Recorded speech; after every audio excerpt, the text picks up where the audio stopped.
শিৱলিংগ কিয় পূজিত? নমস্কাৰ। আজি এটি মই নতুন ভিডিঅ' লৈ আহিছোঁ। ভিডিঅ'টি হ'ল শিৱলিংগ কিয় পূজিত। আহক এতিয়া সাধুৰ মাধ্যমেৰে আমি জানো। হৰ্ষৰ পৰা কন্দৰ্পৰ জন্ম হয়। সেই কন্দৰ্পক কামদেৱ নামে জনা যায়। তেওঁ শংকৰৰ ৰেখানলত ভস্মীভূত হৈছিল।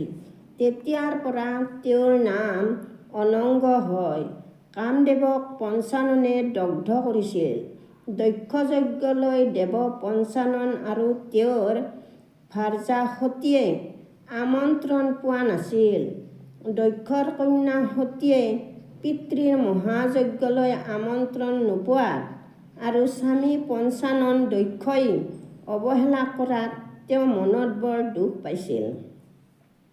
পিতৃয়ে কৰা অপমান সহ্য কৰিব নোৱাৰি সতীয়ে ধ্যান যোগে তেওঁৰ সেই দেহ ত্যাগ কৰিছিল।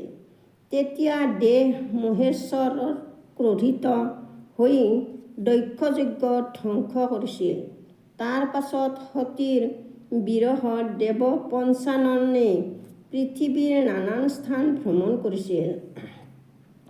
পত্নীহাৰা দেৱ পঞ্চাননক দৰ্শন কৰি কন্দৰ্পই উন্মাদ শৰৰ দ্বাৰাই শংকৰৰ দেহত আঘাত কৰিছিল। তেতিয়া মহেশ্বৰ বেছি উন্মত্ত হৈ মদনৰ বাণ বিদ্ধ শংকৰৰ অন্তৰত প্ৰবল অশান্তি বিৰাজ কৰিছিল। মহাদেৱৰ তেনে দৃশ্য দৰ্শন কৰি কন্দৰ্পই তৎক্ষণাৎ তেওঁৰ পুষ্প ধনুৰ পৰা সন্তাপ-শৰ নিক্ষেপ কৰি মহাদেৱক বিদ্ধ কৰিছিল। সেই শৰবিদ্ধ হৈ মহাদেৱ বৰকৈ ৰেদন কৰিছিল। ভগৱান দেৱ পঞ্চাননে ৰোদন কৰাত সমস্ত জগতৰ সকলোৱে ৰোদন কৰিছিল। তেতিয়া কামদেৱে পুনৰ সৃজনমন নামৰ বাণেৰে মহাদেৱৰ দেহ বিদ্ধ কৰিছিল।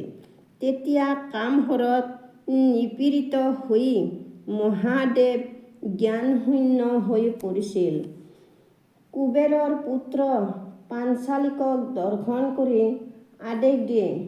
তেতিয়া পাঞ্চালীয়ে প্ৰভু মহাদেৱৰ আদেশ গ্ৰহণ কৰি মহাদেৱে তেতিয়া কৈছিল, হে বোপা, তুমি জনাই যে মোৰ প্ৰিয় পত্নী সতীয়ে দেহ ত্যাগ কৰিছে।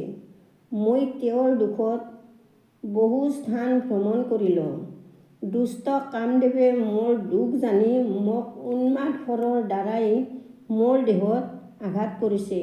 মই তেওঁৰ শৰত বৰ কষ্ট পাইছোঁ। তুমি বদনৰ সেই শৰ গ্ৰহণ কৰি মোক শান্তি প্ৰদান কৰা। তাৰ পাছত শংকৰে সেই স্থানৰ পৰা বিন্ধ্যাচললৈ গমন কৰে। সেই সময়খিনিত কামদেৱে শংকৰক পুষ্পবাণেৰে আঘাত কৰিবলৈ গমন কৰিছিল। বদনক দেখাৰ লগে লগে শিৱই পলায়ন ঘোৰ দাৰুণ বনত প্ৰৱেশ কৰে।